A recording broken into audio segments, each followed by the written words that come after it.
কুসুমপুর রাজ্যে বাস করত এক চাষি ও তার বউ। তাদের ছিল অষ্টাদশী এক কন্যা রুমকি আর ছোট ছেলে কমল। একদিন চাষি ও তার বউ মাঠে কাজ করছিল। হঠাৎ সেখানে একটা বাঘ এসে তাদের উপর হামলা করে। দুজনেই প্রাণ হারায়। মা বাবা মারা যাওয়ার পর রুমকি ও কমল অনাথ হয়ে পড়ল। ভাই বোনের মধ্যে রুমকি ছিল বড় আর কমল ছিল ছোট, তাই সংসারের দায়িত্ব দিদি রুমকিকেই নিতে হলো। এমনি একদিন রুমকি তার ভাই কমলকে সাথে নিয়ে কাজের খোঁজে বের হলো।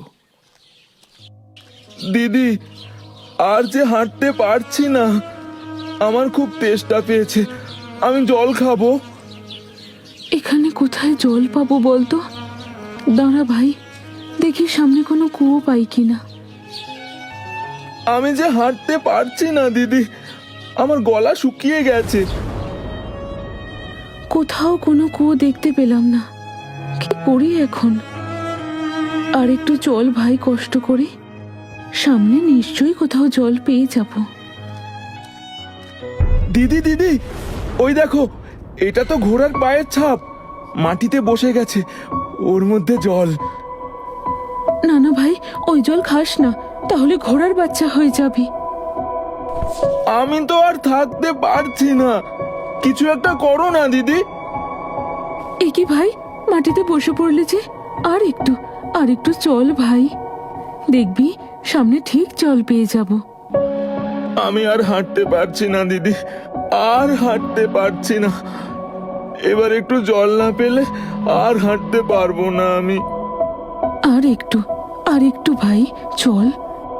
কি যে করি, দেখি তো সামনে কোথাও।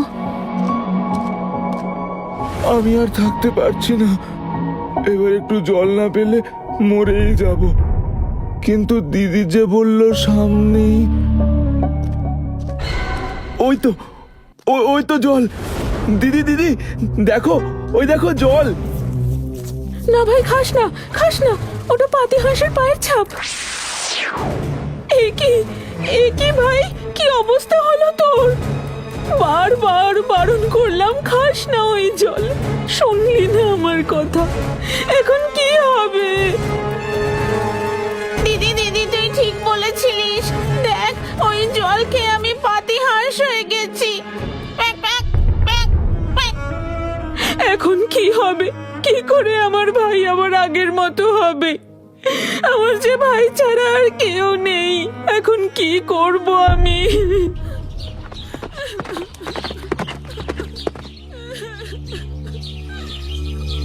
মনে হলো যেন কারোর কান্নার আওয়াজ শুনতে পেলাম, কিন্তু কে কাঁদছে?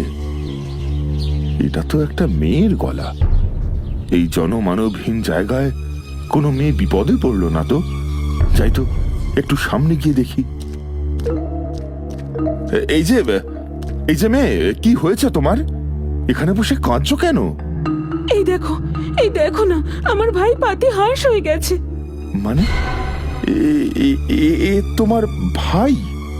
হ্যাঁ, আমার ভাই কমল। কিন্তু এই অবস্থা হলো কেমন করে? আমরা কাজ খুঁজতে বেরিয়েছিলাম, তারপর ভাইয়ের খুব জল তেষ্টা পায়, কিন্তু কোথাও জল না পেয়ে ও রাস্তায় পাতি হাঁসের পায়ের ছাপের গর্তের জল খেয়ে নেয়। আর তারপর আরে, তোমার অবস্থা দেখে আমার খুব কষ্ট হচ্ছে। আচ্ছা, তোমার মা বাবা কোথায়? আমার আর কেউ নেই। মা বাবা চাষ করতে গিয়ে বাঘের পেটে গেছে, তারপর থেকে আমাদের দুই ভাই বোন নিয়েই সংসার। কিন্তু আমার ভাই, আমি এখন কি করি, কোথায় যাই? দেখো, তুমি কেঁদো না, শোনো আমার কথা। তোমার কেউ নেই, আমারও কেউ নেই। আমি বলি কি, তুমি আমায় বিয়ে করো, আমি তোমায় সোনা রূপোয় সাজিয়ে রাখবো, তোমার কোনো অভাব থাকবে না। আর তোমার এই পাতি হাঁস ভাই আমাদের কাছেই থাকবে। তারপর রুমকি ও সওদাগরের বিয়ে হয়ে যায়। বিয়ে করে সওদাগর রুমকি ও তার পাতিহাঁস ভাইকে নিজের বাড়িতে নিয়ে আসে। সে এক বিরাট অট্টালিকা, এক গুচ্ছ কাজের লোকে ভর্তি। এই হলো আমার বাড়ি, আজ থেকে তোমাদেরও। চলো ভিতরে যাই। এরপর থেকে ওরা সুখে শান্তিতে ঘর করতে থাকে। কমলও থাকে দিদির সাথে, কিন্তু পাতিহাঁস হয়ে হঠাৎ একদিন ওদের সুখের সংসারে এলো বিপদ। সওদাগর ব্যবসার কাজে পাশের নগরে যায়। ঠিক সেই সময় ওদের বাড়ির সামনে এসে উপস্থিত হয় এক ডাইনি। সে তার জাদু বলে গরিব ব্রাহ্মণী রূপ নিয়ে রুমকিকে ঘরের বাইরে ডাক দেয়। কে আছো বাছা? আমায় দুটি অন্ন দাও। দুদিন ধরে আমি কিচ্ছু খাইনি, খুব খিদে পেয়েছে। কে কে ডাকছো বাইরে? মা, মা গো, আমায় দুটো অন্ন দাও মা। দুদিন ধরে আমি কিচ্ছু খাইনি, বড্ড খিদে পেয়েছে মা, মা গো। আহারে, না খেয়ে একদম শুকিয়ে গেছো। এসো, ঘরে এসো। এই, কোথায় আছিস? আমার ঘরে খাবার দিয়ে যা তো।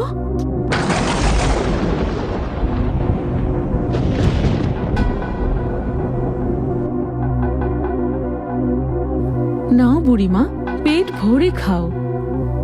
বাহ, কত খাবার! কতদিন এমন সুস্বাদু খাবার চোখে দেখিনি।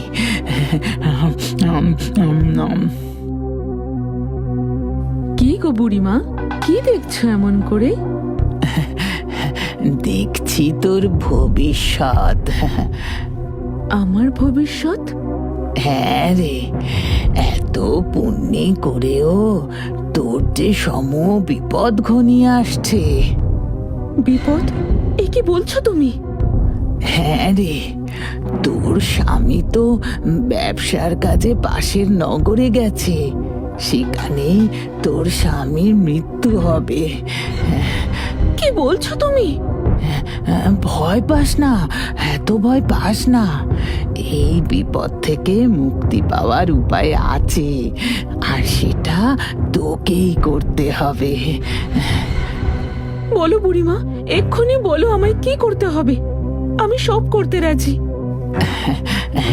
শোন, আমার সাথে নদীর ধারে চল। সেখানে গিয়ে গুনে গুনে 50টা ডুব দিতে হবে তোকে, তবেই এই বিপদ কেটে যাবে। তবে চলো, এক্ষুনি চলো, নদীতে যাই।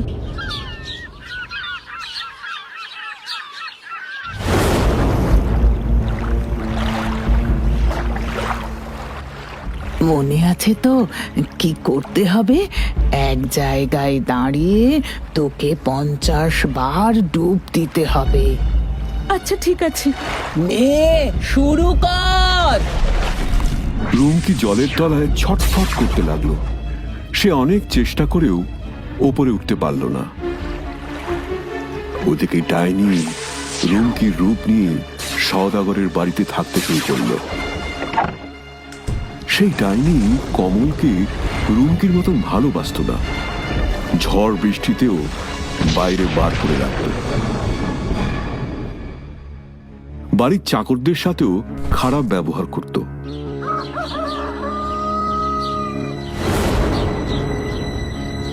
এমনই একদিন দিদি, ওরা বলছে তুই নাকি আমায় কেঁচো আর জলের পোকা খাওয়াতে বলেছিস। আমি কি সত্যি পাতি হাঁস নাকি? তো বেরে হতো ছাড়া, তোর এত বড় সাহস! দাঁড়া, দেখাচ্ছি মজা তোকে। দিদি, কেন মারছিস? আর বলবি? বল আর বলবি? খুব বেড়েছিস না? দেখ মজা এবার। দিদি, দিদি, ছেড়ে দে আমায়, আর মারিস না। এ কি, ওকে মারছো কেন মা? ও কি করেছে? আমি যা খুশি করি। তুই কে বলার? যা যা এখান থেকে। এ আমার দিদি না, এ কখনো আমার দিদি হতে পারে না। দিদি আমাকে কত ভালোবাসতো, আরে সারাক্ষণ আমায় মারে। আমার মনে হয় এ নিশ্চয়ই কোনো শয়তান ডাইনি। পাতিহাসের এই কথাটা ডাইনির কানে যায়। কি এত বড় কথা? আমাকে শয়তান বলছে? না, আমি ওকে ছাড়বো না। ওকে এবার মরতেই হবে।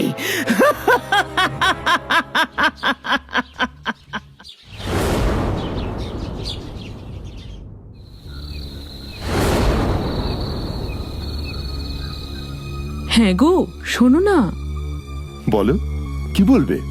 এই পাতিহাঁসটা কোনো কাজের না। শুধু শুধু এটাকে বাড়িতে রেখে কোনো লাভ নেই। তার থেকে বরং ভালো এটাকে মেরে ফেলি। সে কি কথা? ও যে তোমার ভাই। ধুর না, আসলে আমার কোনো ভাই ছিল না, তাই ওই পাতিহাঁসকে আমি ভাইয়ের মতো ভালোবাসতাম। ও, এই ব্যাপার। সে না হয় বুঝলাম, কিন্তু এখন কোনো কাজে লাগে না বলে একে মেরে ফেলার তো কোনো মানে হয় না। তার থেকে বরং যতদিন বাঁচে বাঁচুক না। বয়স হলে তো এমনিতেই মরে যাবে। ঠিক আছে, তুমি যা বলছো তাই হবে। এ যাত্রায় বাছাধন, তুমি ছাড়া পেয়ে গেলে। তবে বেশি দিন বাঁচিয়ে রাখা ঠিক হবে না, না হলে আমি ধরা পড়ে যাব আর আমার সুখের দিন শেষ হয়ে যাবে। না না, যে কোনো উপায়ে ওকে মারতেই হবে। এ কি, এতটুকু দুধ দিয়েছো কেন? কি আর করব, তোমায় তো আগেই বলেছিলাম পাতিহাঁসটা বয়স বাড়ার সঙ্গে সঙ্গে ও খুব শয়তান হয়ে গেছে। ও আজ সব দুধ খেয়ে নিয়েছে। না, তুমি দেখছি ঠিকই বলেছিলে। এটাকে আর বাঁচিয়ে রেখে লাভ নেই। দাঁড়াও তো, কালই একটা ব্যবস্থা করছি। দিদি দিদি দিদি, তুই আমাকে মেরে ফেলতে চাইছিস কেন? আমি তোর দিদি হতে যাব কেন রে পাতিহাঁস কোথাকার? আমি হলাম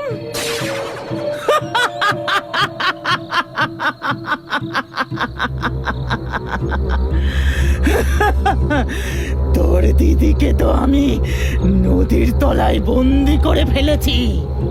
তুমি কে? কেন আমার দিদিকে নদীর তলায় বন্দি করে রেখেছো? কারণ তোর মা বাবার জন্য আমি জীবনে অনেক কষ্ট ভোগ করেছি। ওরা অন্যায়ভাবে আমার একমাত্র শেষ সম্বল 1 বিঘা জমি আমার কাছ থেকে কেড়ে নিয়েছিল। অনাহারে রোগে ভুগে আমার মৃত্যু হয়। তারপরে আমি ডাইনি হয়ে যাই। আমার মা বাবা তোমার জমি কেড়ে নেয়নি। জমিদার বাবুই তোমার জমিটা আমার মা বাবাকে দিয়েছিলেন। কিন্তু তার জন্য তুমি আমাদের ভাই বোনকে কেন মারতে চাও? আমরা তো তোমার কোনো ক্ষতি করিনি। তোর বাবা মায়ের পাপের ফল তো তোদেরই ভোগ করতে হবে রে। প্রথমে আমি তোকে পাতিহাঁস বানিয়েছিলাম, তারপর তোর দিদিকে নদীতে ফেলে দিই। এখন তোকে আর বাঁচিয়ে রাখা যাবে না। কাল তোর জীবনের শেষ দিন। তারপর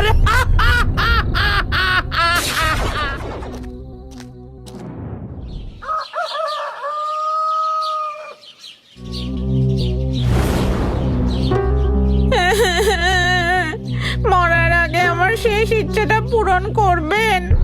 ঠিক আছে, বলো তোমার শেষ ইচ্ছে কি? আমার শেষ ইচ্ছে হলো মরার আগে আমি নদীতে একবার স্নান করতে চাই। ঠিক আছে, যাও, তোমার শেষ ইচ্ছে পূরণ করো। দিদি